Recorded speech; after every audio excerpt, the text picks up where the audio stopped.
Hello everybody, welcome to the first episode of Off the Jump, Why Sports Matter. Today, Isabella Monaco will be talking with former Olympic athlete Sheila Reid.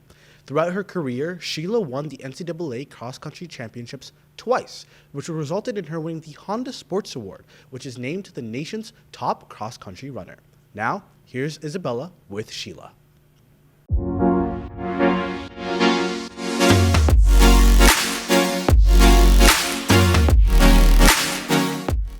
Hello everyone, my name is Isabella Monaco and welcome to Off the Jump, Why Sports Matter. On today's episode, I'm joined by former Canadian Olympic athlete in track and field, Sheila Reid.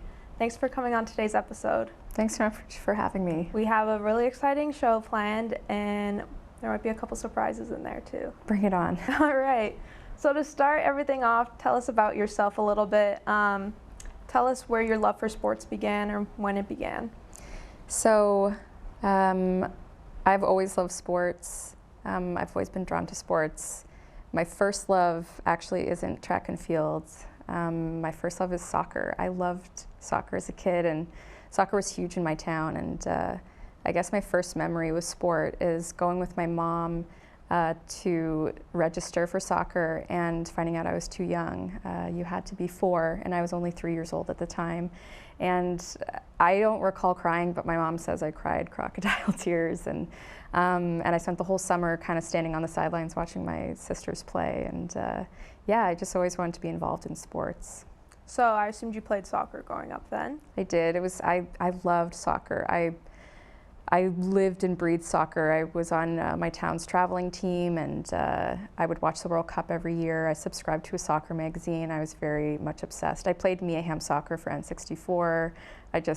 I loved it. I loved everything about it. And I miss being on a team. I get that. I played soccer growing up too, so it was a big part of my identity as a kid. So I get what you're talking about. But when did that transition from soccer to like track kind of happen? So I broke my arm when I was 12, and I couldn't play soccer that year. It was a pretty bad break. I'd broken it snowboarding actually, and I kind of started to try other things to kind of fill that space. And I was also pretty small at that time, and having seen what the soccer players at the Olympics look like, I completely understand how I was never going to be a soccer player under any circumstances. They're all like Amazon women, just strong, and I kind of developed into a scrawny kid, a scrawny teen. So sometime in high school, I tried out for the cross country team, and we ended up having a pretty good team, and we all kind of decided to start training more seriously. And I still played soccer, and I still played on my town's competitive team, but as I started to make junior national teams, I started to commit to running a little more, and it became a little more realistic that I might get a scholarship. So I just focused on it more, and I never really loved it. It took me a while to develop an actual love of running. I still consider soccer my first love. But I think something that people take for granted is that you can totally do other things while you are honing a specific skill. So while I was running, I was still playing soccer, I was playing tennis. You don't have to specialize early. I think that that's a big myth that people tell themselves, but I was doing all kinds of stuff before I committed to running fully. Okay, so it was kind of a build-up to that point. Yeah, it's hard to say when I actually decided that I loved running. I think I liked being good at something, and I value running a lot more now because I think it's really good for my mental health, and it's just a good way to keep fit year-round. But it took me a long time to kind of respect it and love it the way I loved other sports. No, that makes sense. And, you know, there was that build-up there to get to that point. You know, you start off with soccer and then it developed into running. But personally, why do you believe sports matters to people? For me personally, on a basic level, it's provided me a lot of privileges. It afforded me a free education at Villanova University. It let me travel the world. It taught me a lot of discipline. I think on a broader scale, sports build community. When you can rally behind something, when you feel like people can rally behind you, that can be very powerful. I think that it's also had broader political implications, like sports are kind of this great equalizer where I don't think that they're, devoid of racism or sexism, but they're also these platforms where you can fight those things. And I think that those have always been really powerful displays, particularly at the Olympics.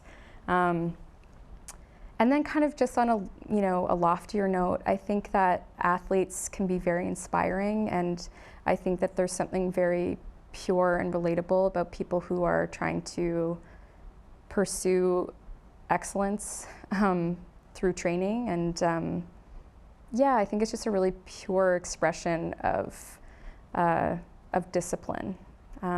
So yeah, sports have always mattered to me because it makes me feel like if I work hard, I can accomplish something. Definitely. And I feel like for us, being big sports fans and having that passion and love for sports, it's kind of a no-brainer as to why sports is a big deal for us. But how would you describe the feeling that soccer, or running specifically, or sports in general, just how would you describe that passion to someone who maybe doesn't have an interest in sports or doesn't know much about it? It's something for me that's akin to a spirituality. I feel incredibly in tune with my body and mind when I do sports. I also have out-of-body experiences when I'm training really hard, or I run a race that completely, maximizes whatever I have inside of me. I think, yeah, it makes me feel powerful. It's something that I miss now that now that I'm not a competitive athlete. I miss the feeling that I have of I can do anything, that I can wield my body in this way, and that I can push through difficulty. So I think just overall, it gives me a feeling where I'm incredibly in touch with my body and my mind, which is really important. I get that. And we did touch on your professional career a little bit.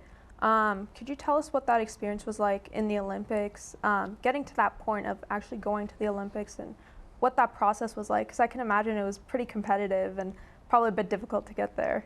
Mm-hmm. So I qualified for the Olympics in 2012, and I was graduating university at the same time. So there were a lot of distractions along the way, which can be a good thing. I always struggled with my professional athlete career because I felt like I didn't have as many other things that brought me joy. I saw my friends and family less. I was no longer in an academic environment, so I wasn't learning. Kind of all of my energy was focused on this one thing, and I find that very difficult at times. On the one hand, you have more time to train, but on the other hand, you kind of miss the things that made your life interesting and pleasant. And so qualifying for the Olympics, I still had a lot going on. I had a social life, I was in school, it was busy, but I'd always had this goal in mind. I'd always wanted to go to the Olympics, and I had a great support system. At Villanova, no one ever questioned my goal. They kind of were always in service of that goal, which is also very rare in the NCAA system. I think it can chew a lot of people up and spit them out, but I had a great coach, a great athletic department, and my parents were always very supportive of me. Okay. And what was the process to kind of get there, training-wise, diet-wise? What was that process kind of like? First of all, there's a build-up. You can't just say one day you want to go to the Olympics, or this year I want to go to the Olympics. There has to be some sort of trajectory. And for me, it seemed like there were some checkpoints along the way. First I needed to win a conference meet, and then I needed to win a regional meet, and then I needed to win the NCAA championship. And once I kind of accomplished all those things, it felt like this was kind of the natural flow. And so it's just a matter of running the time standard, which was difficult because the collegiate schedule is very busy. But my coach obviously made a lot of effort to make sure I could get into the right races. And insofar as preparing my body, I didn't change much of my training. I like to keep it consistent. And insofar as food has always been delicious fuel. I definitely am healthy, but I was eating dessert. I wasn't doing anything weird with my food or cutting calories.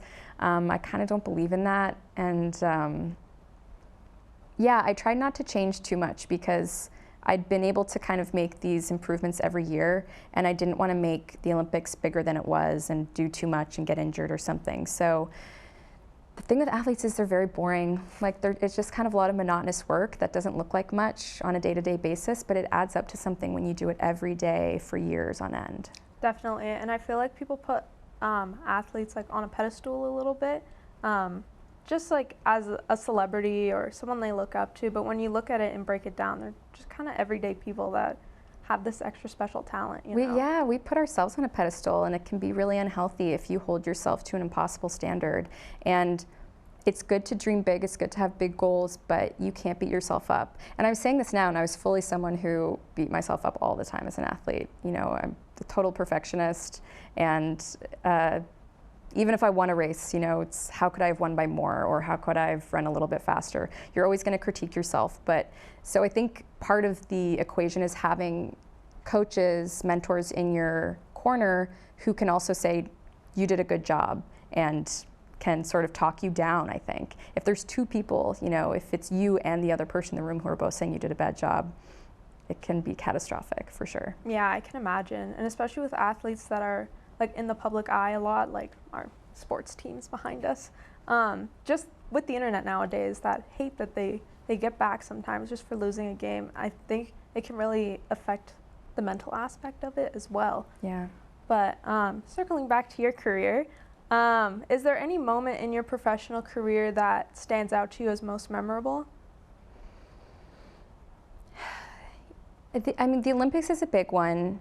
It was almost too overwhelming and surreal to fully take in at the time. And I was also young, and I feel like I didn't appreciate it enough. But a moment that I think of when I think about going to the Olympics doesn't really have anything to do with the competitive experience itself. It was seeing my family. I hadn't seen them in so long because I'd been in this intense training block. And in the time when I'd last seen them, to seeing them at the Olympics, they all came. I'm one of 5 kids, so all my siblings and their partners and my parents came to watch me race in London. And my sister had gotten pregnant, and I hadn't even seen her. And so it was like, you miss so much as an athlete. You miss, you know, I miss weddings, I miss birthdays, I miss these major life events all the time, and that was always something that kind of ate away at me. And so being able to see my family, it was just like this emotional release after having trained for this thing my entire life, and then, you know, getting to actually take a pause and kind of enjoy it and celebrate with family, I think was really special for me. No, that makes sense. You don't really, I guess as a fan and an outsider's perspective, you don't really notice how much time your personal life gets like taken away once you're training. So we appreciate you giving that insight. And I mean, that's all the questions we have for today. So thank you so much for doing this interview. But before you go, we do have a game for you. Okay. So since you're a former Olympic athlete, we would like to know some of your opinions on some famous Canadian moments in the Olympics. So this is how it's going to work. We're going to show you an image on the screen. It's going to be of a famous Canadian Olympic moment, and you're going to have to blindly rank it. So when it comes up, I'm going to explain it. Like, we'll see the picture, I'll explain it, and then you have to rank it 1 to 4, with 1 being the best. Okay. Oof. Okay. All right. So we're going to have Daniella put up the first image when she's ready. All right, so this is from the 2018 Winter Olympics in Pyeongchang, South Korea, when figure skating duo Tessa Virtue and Scott Moyer took home the gold, capping off their historic Olympic career. Where do you rank this one, 1 to 4? This might be controversial, but I'm going to say 3. 3. I'm going to be conservative. I know that pop culturally this is extremely important, but there's got to be some even bigger. It's hard to imagine something bigger than this steamy performance, but I'm going to give it a 3. Okay, Yeah. You know what? That's fair. It's Yeah. right in the middle there. All right, now it's time for moment number 2. Let's take a look. All right, so this is Alex Bilodeau, 2010 Vancouver Winter Olympics. He was the first Canadian to win an Olympic gold medal for Canada on home soil. So where would you rank this? Now it's going to seem like I'm a Winter Olympic hater, but I'm going to give this a 4. A 4? Yeah, I remember this. Yeah, and I also feel like we as Canadians put a lot of emphasis on ourselves and doing things on home soil, and I guess I just ascribe a little less meaning to that. But this is a huge moment. Like, I also love this moment. I watched this live. Yeah, but Scott and Tessa. Scott and Tessa are a notch above this for sure. Maybe a couple. We'll see how I do in this ranking, if I have any regrets so far, but this is a 4 for me. Okay, fair enough. Let's take a look at the third moment now. Named her second Olympic team for the 2014 Winter Olympics in Sochi. She scored the game-tying goal and the game-winning goal. And because of her, we won 3-2 against the States in 2014. Where do you rank her? This is a number 1 for me. This is just like Canadian culture being, me being influenced by Canadian culture, and but you can't beat women's hockey in Canada. Yeah, this feels like a number 1 spot for me. I'm all for women and female athletes being number 1. The women's hockey team is cool. They are. Yeah.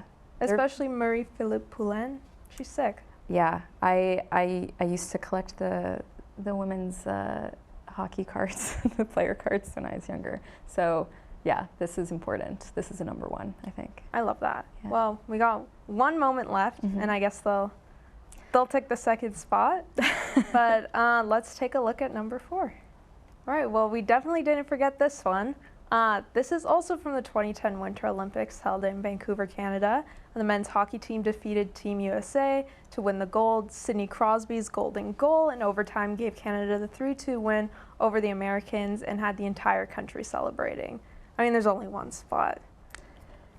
So this is, I guess, by default, the number 2, but I was in America during this game. I was living in Philly at the time. I was in a room full of Americans when they won, and I remember jumping up and no one wanted to hug me or congratulate me.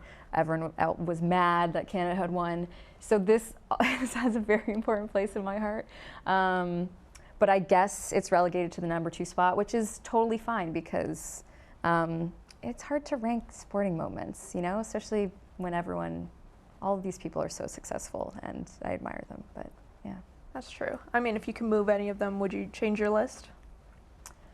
I'm gonna stand in my truth. I'm gonna stick to my ranking, while including that they are all incredibly important moments that have mattered a lot to me, and that I look up to all those people. I respect your list. Thank you. I think you made some really good choices. Part of being an athlete is being stubborn, so you have to kind of just stick to your guns a little bit. Definitely. Yeah. Well, unfortunately, that's all the time we have for today's show. Thank you, Sheila, for coming on. We really appreciate you taking the time to talk with us today. This was episode 1 of Off the Jump, Why Sports Matter. Let us know your thoughts in the comments below. Also, don't be afraid to drop a like and subscribe. It takes 2 seconds for you and it goes a long way for us. That's all for me and Sheila, but be sure to tune in next episode where Bana will be talking to sports industry professional Tisala Tahir. Thanks for watching.